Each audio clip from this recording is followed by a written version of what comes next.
From the CISO series, it's Cybersecurity Headlines. Hello, and welcome to Cybersecurity Headlines Week in Review for the week of January 11th through 15th, 2021. I'm Steve Prentice. Each week, it's my intention to sit down with an expert to look at some of the headlines that we have been seeing this week, brought to you through the Cybersecurity Headlines podcast, which is available to you every weekday through your favorite podcast app, to share some wisdom, some insight, and some thoughts about some of the things that are really making this yet one more tumultuous week out of many. It's been a long time since we had a slow news day. Remember, you can join us. You can speak on Crowdcast. Share your thoughts and ideas on the Crowdcast link that you can see at the top of the screen here as we talk about these interesting stories from this week. My guest today almost needs no introduction at all. This is Allan Alford, who is CISO of NTT Data Services. And he is a face that we all know and love around the CISO series community. He's been on Defense in Depth for almost 2 years now, and this is actually his last week. He'll be moving on to some other interesting challenges moving ahead from here, and of course we're looking forward to hearing about it, and of course we will share the link to his new podcast coming up at the end of our show here. So Allan, welcome to the show. Thank you for having me. It's wonderful to be working with you. And our sponsor for this episode is IT Asset Management Services, and you will be hearing from more about them as we go through our session here today. So let's look at what's going on in the world here, Allan. We're going to be talking in the next 20 minutes just about 8, maybe 9 headlines from the podcasts of this week, including tomorrow morning's podcast. Just looking for your thoughts and ideas about these things. The first one that comes to our mind here is Clearview, which is an interesting approach to facial recognition technology. It has been a little bit perhaps controversial in the way that it obtains its facial recognition data from social media sources rather than traditional mugshots and other kinds of government-oriented information. It has seen a 26% increase in usage since the march on the Capitol last week, mostly through local police departments looking to help with the FBI in searching for people who were involved in that event. So Allan, what do you think about the use of Clearview as a new technology? It's a really interesting proposition. On the one hand, my first reaction is, oh my God, Big Brother, right? Just my first instinct was to think through that and start to paralyze a little bit, even on what does this mean for all of us. The reality is, though, it's kind of a collusion of existing things. So I'm not sure it's as scary as it sounds at face value, right? First of all, we know that these kinds of services have already existed, like you said, from driver's licenses, mugshots, FBI databases. These kinds of facial recognition things have been around forever. The fact that these guys are mining for their sources, social media, just means stuff that we put out in public is in fact out there in public, right? They always warn you not to, not to have stupid stuff on your social media when you're applying for a job, right? And I think it's something very similar to that. It's a little scary, but the reality is we're throwing that stuff out to the four winds, and if we don't care about our privacy, we're giving it out to the public and making it publicly searchable, then, that's kind of on us if they find our image and use it. I mean, one of the guys raiding the Capitol might also be the same idiot that was doing keg stands in Florida last spring, on Facebook, right? That's on him. My Facebook isn't shared. I do a little bit of Facebooking with friends and family, and it's not searchable. You can't find me. There's privacy settings available. So I don't think it's at first as scary a proposition as we really think it might be. I think if we dig a little deeper, that all of us still have enough control over social media that we can do these things. And again, my face is out there. Everyone knows who I am. I would expect them to be able to harvest it. I think this is part of what we call digital literacy now, just the awareness of how information is distributed, and the fact that, yes, your face and your image is just like the photographs that you place on Facebook and have been doing for 10 years. So interesting observation, however, that it is being used for this kind of detective or crime-fighting work. Another interesting thing that came along this week, I think, is ransomware. Of course, is nothing new. It's obviously a daily occurrence, but the ransomware gangs behind these things are getting a little bit more sophisticated and almost cheeky in the way that they're looking to get their money, because we are moving along with it and saying no. So they have been doing things like posing as customer service or tech support to try and get through to people in a social engineering approach.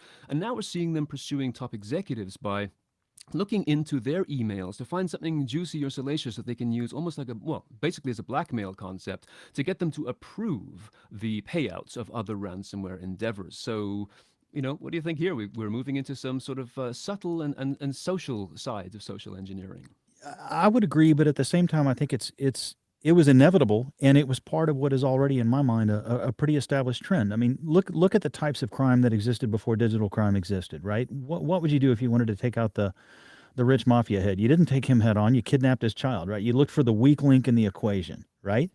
If you wanted to get a bunch of money really quick by conning people, who do you target? You target, pensioners who aren't savvy with the modern ways of things, and they're the most common victim in con artistry.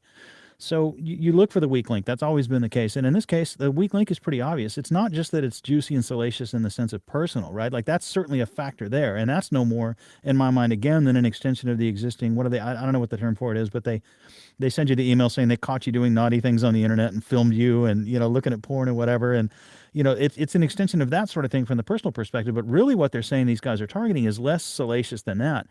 It's really more about information that the heads of the companies most cherish and value. So if you look at who you want to target, again, weakest link. If I can raid the CEO's inbox, the CEO is going to be the one whose inbox has stuff about lawsuits, one direction or the other. We're going to sue so-and-so, so-and-so suing us. Mergers and acquisitions.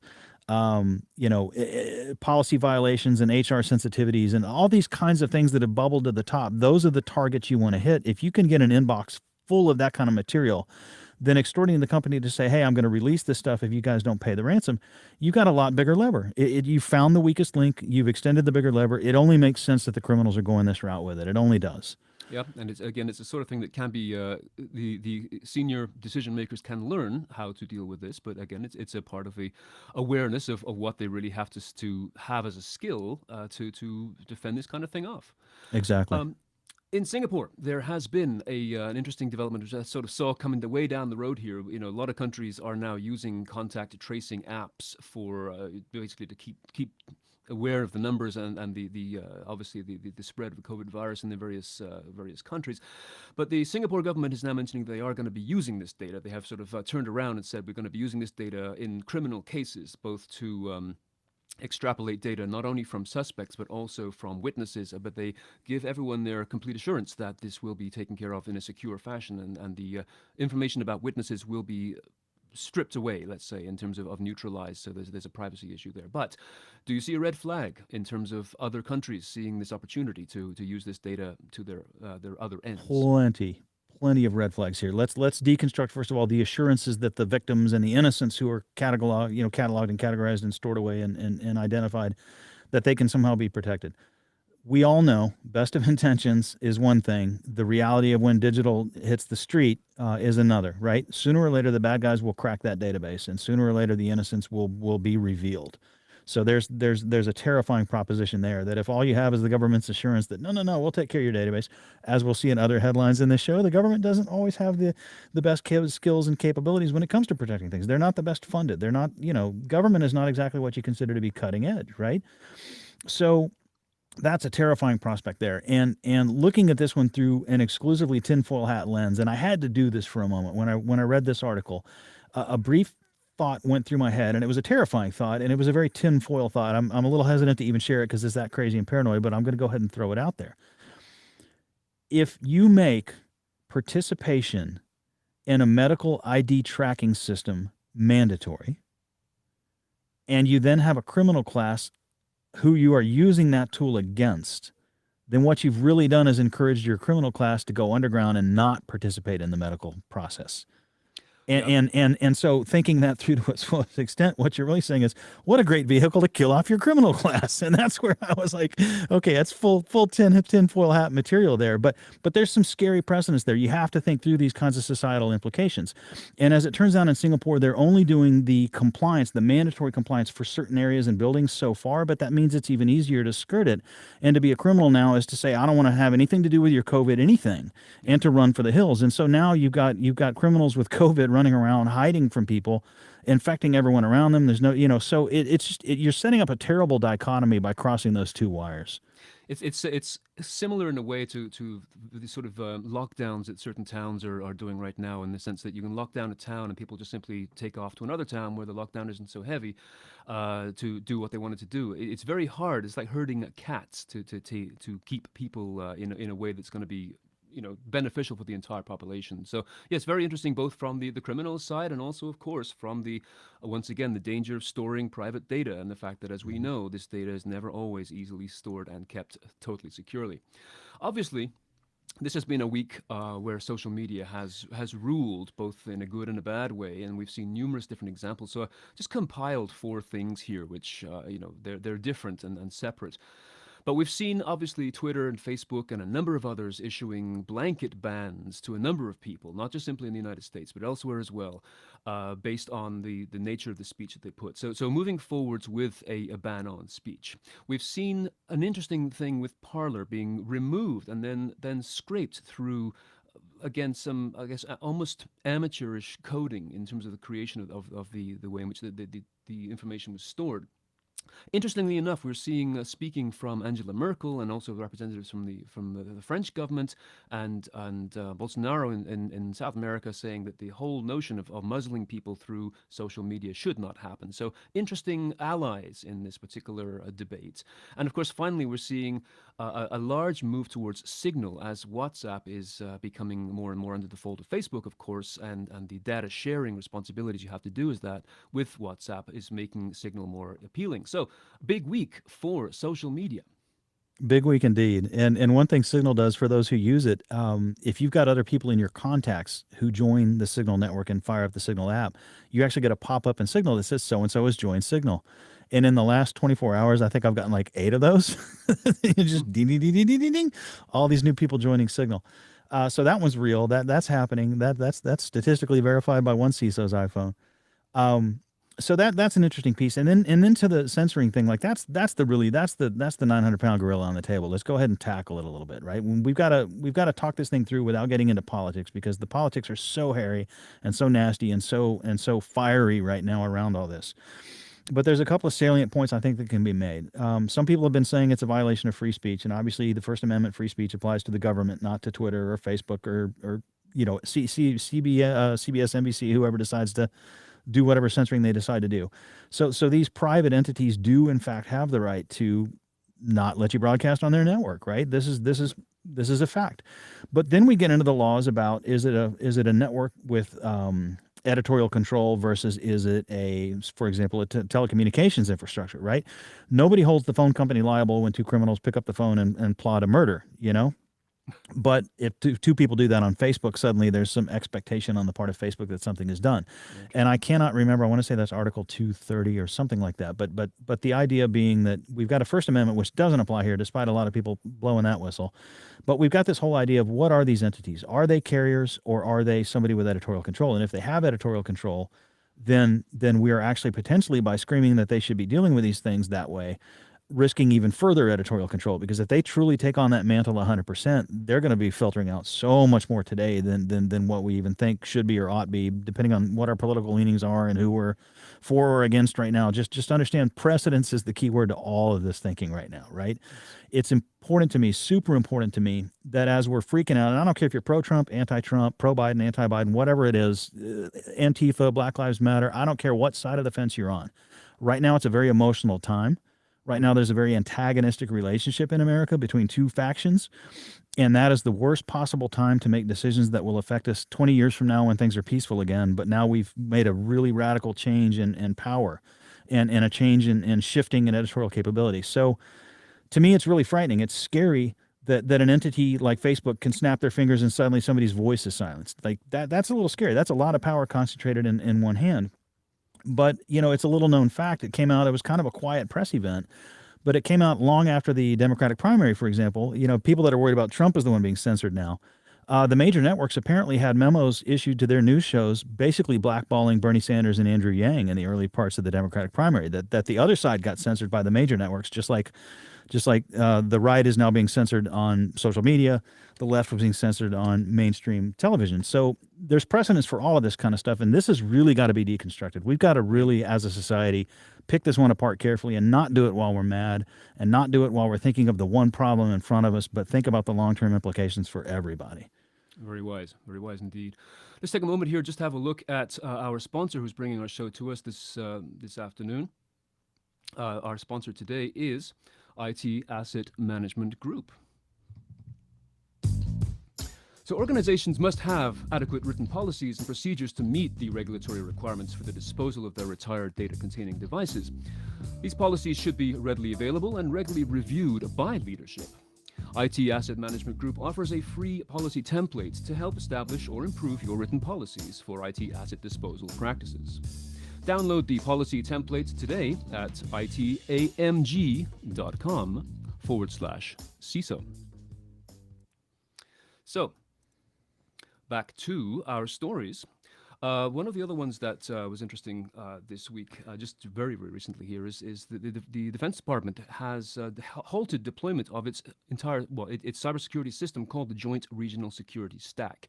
This was an effort in consolidation of a number of other sources, and it has been deemed to be something of a failure. So what's behind that, Alan? Do you have some information on that?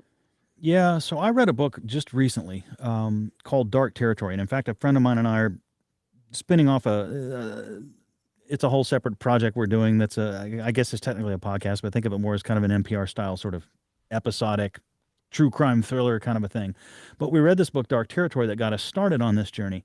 And in Dark Territory, they outline and catalog all the way back to the early 90s, the various efforts on the part of DoD to deal with defense against cyber attacks. This actually, the book actually starts with that movie War Games in the 80s, and the fact that Reagan actually called his cabinet together and said, how realistic a scenario is this? And at first everyone laughed, and then the cabinet came back to him and said, this can actually happen. This is scary stuff. So it already, all the way back in the 80s, this stuff fired off. And ever since the early 90s, there have been numerous efforts to consolidate, to get better, incident response and detection capability, to deal with better reactivity, to get better measurement and understanding and monitoring of what's taking place. This has been an ongoing effort for DoD, and there's been a lot of efforts through the years, and all the ones I read about in the book ultimately didn't work either, which is really scary to me. I would argue that this is one of the largest and most complex networks out there, and you talk about critical systems and infrastructure type concerns, like obviously with DoD, that's to the nth degree. I would consider the ability to launch missiles, for example, to be a rather critical bit of stuff there on the planet Earth, right? So clearly it's a daunting task. Clearly it's complex and it's large, and it's something that's not easily gotten its hands around. But I can't help but feel if public information keeps coming out like this, that, oh yeah, it's not working, it's failing, I'm concerned that it's one of two things. Either it really is failing, and somehow that's public information, which if it is, it shouldn't be. Or it occurred to me there's a possible twist on this story, which is, what a better way to get more funding than to say, gee, $2 billion wasn't enough, right? Yeah. Well, yeah. So I'm genuinely hoping that this is a bit of a boondoggle and not a reality of a decrepit network that simply after $2 billion investment still isn't there or anywhere near where it needs to be. I'm really hoping it's the former and not the latter. Well, we are moving towards the last couple of stories for this review today. There's so much information stuff, interesting stuff going on. So I want to post these last three to you in a sort of a short form basis here, because these are something that they're all really interesting, and I just like to always focus on the fact that GDPR is a going thing, and it is now growing to the fact that with Facebook's wrestling with GDPR right now, the door has now opened for any country in the European Union to take on the actual privacy complaints and litigation that follows. So it's growing, and of course it has obvious reflections to other areas of the country and the world that are focusing on the same thing. So any short concepts, ideas? Yeah, GDPR? Before GDPR was even a thing, there were articles being released in the EU by various commissions, and it blossomed into GDPR, which then blossomed into more rulings about GDPR. And this is just another extension of that. Ultimately, GDPR is trying to get more teeth as it progresses. This is just another step in that journey to give GDPR more teeth. It's not surprising. We should have seen this coming. It's perfectly within the jurisdiction of the EU to pull something like this. Right. Of course, they're going to do it. Right. So moving from that kind of effluent, perhaps, to another kind, we have Jersey City has been suffering through a ransomware attack on their infrastructure, and apparently this was a narrowly averted public health crisis. I mean, it's kind of obvious in the sense that any organization and institution has to focus on ransomware, but this one just kind of stands out because it's a little bit more, let's say, interesting in its substance. Thoughts about ransomware for infrastructure and the public sector? It just makes me so sad every time I see a government entity get hit. They don't have the defenses the rest of us do. They don't have the funding and the budget that the rest of us do. And when they get hit, it's not them who gets hit, it's all of us who get hit. It's the citizenry who suffers whenever an attack like this happens. And the article was kind of partially highlighting a little bit about why it was, why is it taking so long? And the reality is it takes long, especially when you're not well funded, which none of these government entities are. So I just feel for them. That's it. Yeah, it's tough. So last question is Apple has the story coming up in tomorrow's podcast. We've got Apple is moving some of the applications that were bypassing firewalls and VPNs in order to work, the Big Sur concept. So have you heard about that? Yeah, they got caught. They had a skeezy security moment. They got caught. They're reversing it. It's that simple. This is just, I'm not, I can really go off on this one, but I know we don't have time for the show. Bottom line is they tried something, they got caught, it became apparent, they had to reverse it. There we have it. Big oops. Yes, indeed. Well, it has been another tumultuous week. And as I said at the beginning of the show, there hasn't been a slow news day for quite a while. So I'm looking forward to learning more about you and your podcast, Allan. So if you just wanted to take a few seconds to describe what that's all about. Sure. We're calling it the Cyber Ranch Podcast. It's a pretty simple format. It'll be me interviewing one guest each show. The guest will be another practitioner, another CISO, somebody who's an expert in a particular area in cybersecurity. A lot of sort of just one topic per show approach, but with a lot of human touch. I'm talking to people about what their passions and their motivations are. Why are they into this subject? Why are they in cyber in general? So it's got a very human touch to it as well. It's hosted with the Hacker Valley studio. I've joined the Hacker Valley family, and you've got the address up there. That's pretty much it. We launch in early February. Well, early February. Great. We're looking forward to that. Absolutely. Put that on the list of must-listens to. So thank you, Allan, for joining me today on the Cybersecurity Headlines Week in Review. It's been a great week, and it's been always a pleasure working with you, and I look forward to continuing to keep in touch. So for everyone else, make sure to check out the Cybersecurity Headlines podcast. You can get it wherever you get your favorite podcast, or go to the CISOseries.com. It's about 6 minutes long and just delivers the headlines of the day. Check out also the video chats that are happening every Friday. They're always informative. There's always a great panel of peers who make it huge fun. And of course, the speed dating that follows at the end of that is always great fun. It's great networking and a really great demonstration of interactive technologies that are making these kinds of things possible. Just a footnote with regards to our story about the ransomware and the executives getting blackmailed. I think Friday the 22nd, we'll be doing hacking high-profile targets. Or is it? We'll get the exact number up, but the exact date. But we do have a session coming up just on hacking high-profile targets. So do keep an eye out for that. And it's on the 22nd of January, as a matter of fact. I've got that here. So keep an eye out for that. And do come back and join us again next Thursday for another summary of Week in Review for next week, which promises also to be another very busy week. So thank you for joining us here today. And I hope you will come back. And in the meantime, just stay safe, keep learning, and we will see you again very, very soon. I'm Steve Prentice. Thanks again. See you soon. Bye-bye.